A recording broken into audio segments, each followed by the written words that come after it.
Everyone, তোমরা সবাই কেমন আছো? আশা করছি তোমরা অনেকেই সুস্থ আছো আর সাবধানে আছো।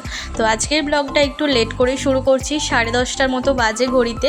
এই যে ডিম পাউরুটি নিয়ে নিয়েছি, আর সকালে তো চা বিস্কুট খেয়েছিলাম, একটু দেরি করেই আজকে টিফিনটা করছি। তো চলো তোমরা আজকে সারাদিনের ব্লগটা দেখো, আশা করছি তোমাদেরও খুব ভালো লাগবে আজকের ব্লগটা।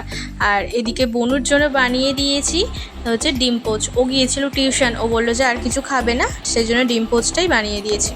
দিকে দেখো, তোমাদেরকে ফাইনালি দেখিয়ে দিলাম যে আমাদের এই ওয়াশিং মেশিনটাই কেনা হয়েছে। তো আমরা তো ব্ল্যাক কালারটা চয়েস করেছিলাম, তারপরে আমাদের মনে হলো যে না, এই কালারটাই নেওয়া যাক, কারণ এই কালারটা একটু খুব সুন্দর আনকমন কালার আছে, তো সেই জন্য নিয়েছি। আর এখন তো আমাদের ইউজ হচ্ছে ওয়াশিং মেশিনেই বেশিরভাগটাই কাঁচা আরে হচ্ছে।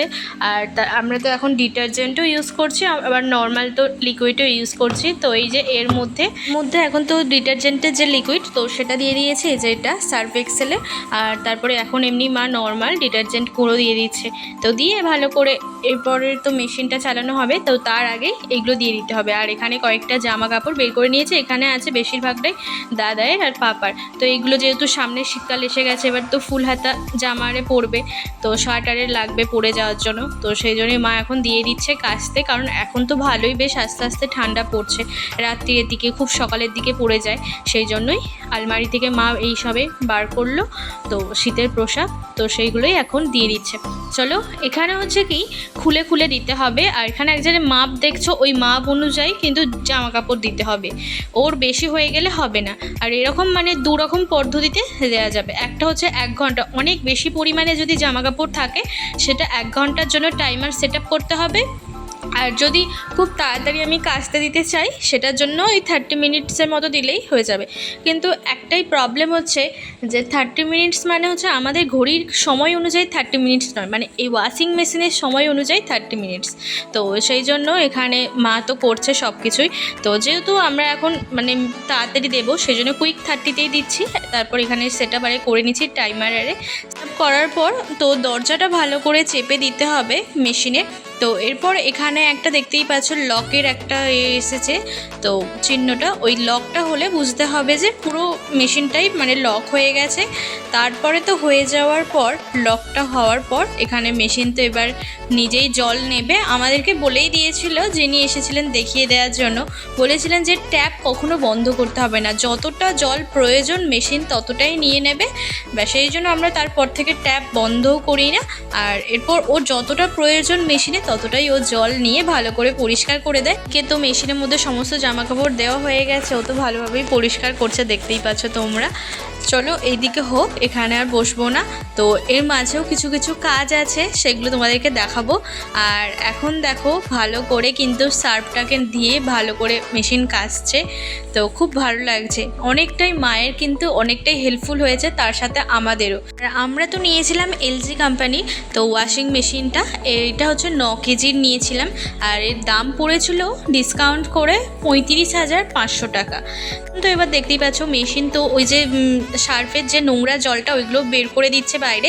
এরপর আবার ভালো ফ্রেশ জল দিয়ে ভালো করে ধুয়ে নেবে। তবে ধুয়ে লাস্টের দিকে হয়ে যাওয়ার আর কিছুক্ষণ আগে ভালো করে ও হাওয়া দেবে, হাওয়া দিয়ে শুকনো করলে তো হয়ে যাবে। তো এই তো হয়েই গেছে, জামা কাপড় একেবারে মোটামুটি শুকনো হয়ে গেছে। এই যে এন্ড হলো। তো এরপর দরজাটা খুলবো, মানে লকটাও খুলে গেছে। এরপর দরজাটা খুলে তোমাদেরকে দেখাচ্ছি, দেখো কতটা সুন্দর জামা কাপড় ফ্রেশও হয়েছে, আর তার সঙ্গে জামা কাপড়গুলো শুকনোও হয়ে গেছে। চলো বের করে নিই জামা কাপড়, তোমাদের দেখাচ্ছি। আর মা গেছে আর এর আগে আরও একবার জামা কাপড় ধুয়েছিল, তো সেইগুলো প্রায় শুকিয়ে গেছে, তো সেইগুলোই তুলতে গেছে।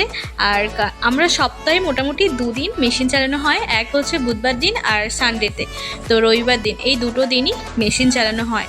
না হলে আর মোটামুটি যেদিন খুব জামা কাপড় আর একটু নোংরা হয়ে যায় বা বেশি জমে থাকলে মাঝে আর একবার চালানো হয়, এর বেশি আর হয় না। তো চলো তোমাদেরকে দেখিয়ে দিচ্ছি, আমি আর একবার দেখে নিচ্ছি যে এর ভেতরে আর জামা কাপড় রয়ে গেছে কিনা। তো চলো এরপর গেটটা বন্ধ করে দিই, তোমাদেরকে জামা কাপড়গুলো দেখাচ্ছি।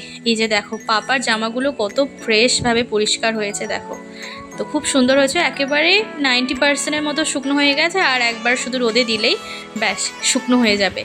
তো চলো এরপর এগুলোকে ছাদে নিয়ে যাই। জামা কাপড়গুলো মা আর আমি দুজনে মিলে রোদ্দুরে দিয়ে দিয়েছি। তো চলো এবার নিচে যাব, আর আগে জামা কাপড়গুলো মা একটু তুলে নিচ্ছে, এগুলো শুকনো হয়ে গেছে যেহেতু। আর চলো, কি আমাদের কুট্টুস এখন ঘুমাচ্ছে। এই তো কুট্টুসকে তোমাদেরকে আবার দেখিয়ে দিলাম।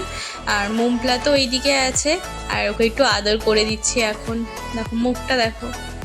আজকে আমি বাড়িতে বানাচ্ছি চালতার আচার। তো অনেক দিন ধরেই বাড়িতে ভাবছিলাম যে বানাবো করে, তো বানানোই আর হচ্ছিল না। সেই জন্য বাজার থেকে একটা চালতা এনেছিলাম, পাকা চালতা। তো এই চালতাটা ভালো করে পরিষ্কার করে ধুয়ে নিয়েছি। তো ধুয়ে নেওয়ার পর তো চালতা কাটার তো একটা নিয়ম আছে, তো ভালো করে মাঝখান থেকে কেটে নিয়েছি। তো আধখানা করে এবার সাইড দিয়ে আস্তে আস্তে করে ছাড়িয়ে নিচ্ছি। আর একটু তো চালতা কাটতে একটু কষ্ট, তো অনেকটাই টাইম লাগছে। তো চলো তাড়াতাড়ি চালতাটা কেটে নিই। তো কেটে নেওয়ার পর তো চালটা এদিকে আমি তো গরম জল বসিয়ে দিয়েছি। তো গরম জলের মধ্যে তো দিয়ে দেবো একটু নুন, আর তারপরে চালতাটা তুলে দিলাম জলটা ফুটান্ত অবস্থায় তুলে দিয়েছি। এরপর একটু সামান্য পরিমাণে দিয়ে দেবো হলুদ গুঁড়ো।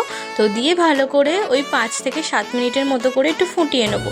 তো নামিয়ে নেওয়ার পর চালতাটাকে ভালো করে একটু ওই শিলের মধ্যে দিয়ে একটু থেতো করে নেবো, যার ওর মধ্যে যাতে একটু মশলাটারে যায়। তো সেই জন্যই আমি করে নিচ্ছি। আর তোমরা যদি নাও করতে চাও অবশ্যই চালতাটাকে একটু ভালো করে ফুটিয়ে নেবে। তো চলো, এদিকে হয়ে গেছে চালতাটা, নামিয়ে নিই ততক্ষণে। ওই একই কড়াইয়ের মধ্যে আমি দিয়ে দিচ্ছি তেল, সর্ষের তেল। তো আচার বানানোর জন্য তেল তো লাগবে, সর্ষের তেল। এরপর দিয়ে দিলাম 5 ফোড়ন, একটার মতো শুকনো লঙ্কা, আর একটু সামান্য পরিমাণে তেজপাতা ফোড়নে দিলাম। দিয়ে ভালো করে একটু মশলাটা তেলের সঙ্গে একটু নিয়ে নিচ্ছি যাতে একটু গরম হয়ে যায়। এরপর চালতাটা তুলে দিলাম। তো চালতাটা ওই 5 ফোড়ন আর সবের সঙ্গে ভালো করে একটু ভেজে নিচ্ছি। তো চলো, কারণ তেলটা যদি পায়ের মধ্যে যায় আর একটু বেশ ভালো লাগবে খেতে।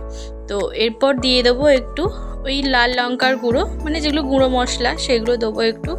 আর একটু মানে দিচ্ছি কাশ্মীরি লঙ্কা গুঁড়ো, যাতে কালারটা খুব সুন্দর আসে। এরপর ভালো করে নাড়াচাড়া করে নিতে হবে। তারপরেই দিয়ে দিতে হবে গুড়। তো আমি এখানে গুড়টা ইউজ করছি, তো তোমরা চাইলে এখানে চিনি ইউজ করতেই পারো। তো এরপর ভালো করে একসঙ্গে সব করে নিতে হবে মিক্স। আর এরপরই মায়ের সিক্রেট মশলা, তো এটা তো মা অনেক আগে থেকেই বানিয়ে রেখেছিল। এটা যে কোনো তরকারিতেই মা দেয়, আমি বলে দিচ্ছি কী মশলা। সেটা হচ্ছে জিরে, ধনে, শুকনো লঙ্কা আর তেজপাতা একসঙ্গে ভাজা করে করে রেখেছিল গুঁড়িয়ে। তো সেটাই আমি এরপর শেষে দিয়ে দেবো। আর চলো, তারপরে ঠান্ডা হয়ে গেলে এরপর নামিয়ে নেব। ব্যাস এইভাবেই বাড়িতে বানালাম চালতার আচার। তোমরা অবশ্যই কিন্তু বাড়িতে একবার ট্রাই করো, খুব ভালো করি। তোমাদের ভালো লাগলো আজকের এই রেসিপিটা তোমাদের সঙ্গে শেয়ার করলাম। আর কিছু তো ব্লগও আমি শেয়ার করেছি। তো এরপর আমি এটা কাঁচের বয়ামের মধ্যে রেখে দেবো। তো তোমাদের যদি আজকের ব্লগটা ভালো লাগে অবশ্যই চ্যানেলটিকে সাবস্ক্রাইব করো, লাইক করো, শেয়ার করো, কমেন্ট করো। তো আজকের মতো টাটা, দেখা হচ্ছে নেক্সট ব্লগে।